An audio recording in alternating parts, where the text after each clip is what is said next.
โยเลยเพราะว่ากว่า1 ปีเหมือนแซนน้องเลยแหละเที่ยวที่น้องตัดขาดใส่เส้นตักเข้ากว่าก็ลองหัวใส่ปีหันน้องเรียนนั้นตีย้อนสึกน้องสั่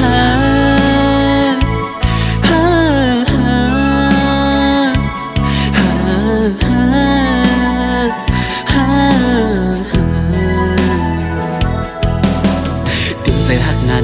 ดีมาน้องอ่อนในหาสินตั้งตาตีให้ลืมใจตุยหันหูก็หูอยู่ว่าได้มีวันไหนมาตื่นห่างวันหนึ่งลำลังสิขัดใจด้วยเย้ามันลืมเลยมองใจสายหน้าก็หักเลยสั่งว่าไรเกิดปิ่นจัดก้นมาในเผยกอเคยทุบยาอยู่ลองตั้งกัดเย็นต่อจูมังบ่เวจางเลยทบมันมาก็สั่งตีสั่งเหตุอันเลยแลนตัวใจขึ้นสีจอมหักสุมาสั่งหันผิดก็วางความปัน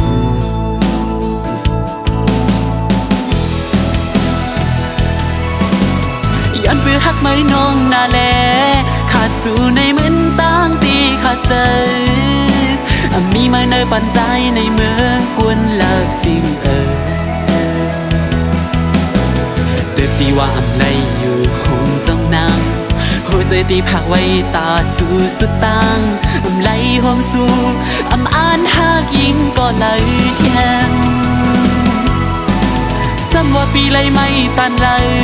ยอมตายกับย้อนหากน้องกว่าก็ตั้งอันน้องให้ปอมนเสื้อนั้นลาดออกมาเลยเด็กที่เส้นใจปีขาดเสียงสุดมือย้อนเธอไล่หันหน้าอ่อนสู่ยุ่มซื้อสั่งตายเสียนเธอใจปอไล่ลืมใจ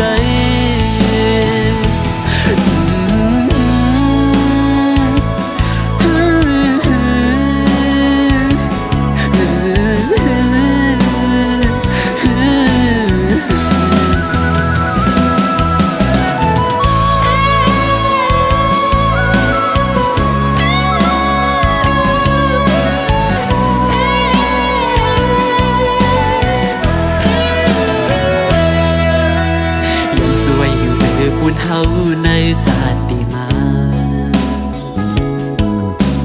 ให้เลยมือเกิดเปลี่ยนสักทีมีเงินเยอะนำให้สู่บ้านอ่อนสู่และเฮาไล่หักกันมือต่อสู่เฮาสู่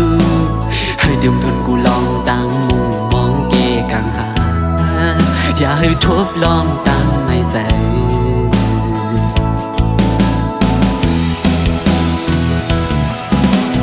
ยินขอบใจเย้ยนำอยู่นาตาปุ่นอันร้องหากมีต่อกันเก็บกับกุยก็ใจตีเก็บซิมไว้ต่อจูจิ้มเอาเมตตาน้องอ่อนยืมสู้มาไหลจมซื้อถึงกาขันเป็นกวนหาสืบปันใส่ใจปันตั้งหูพงกลางในซ้ำว่าปีเลยไม่ตันเลยยอมตายก็ย้อนหางน้องกว่าก็ตั้งอันน้องให้ปอมุนซื้อนั้นลาดออกมาตึกที่เส้นใจพี่ขาดเสียงสุดมือย้อนให้ไหลหันหน้าอ่อนสู่ยุ่งซื้อสั่งตายเสียนให้ใจปอไหลลืมใจ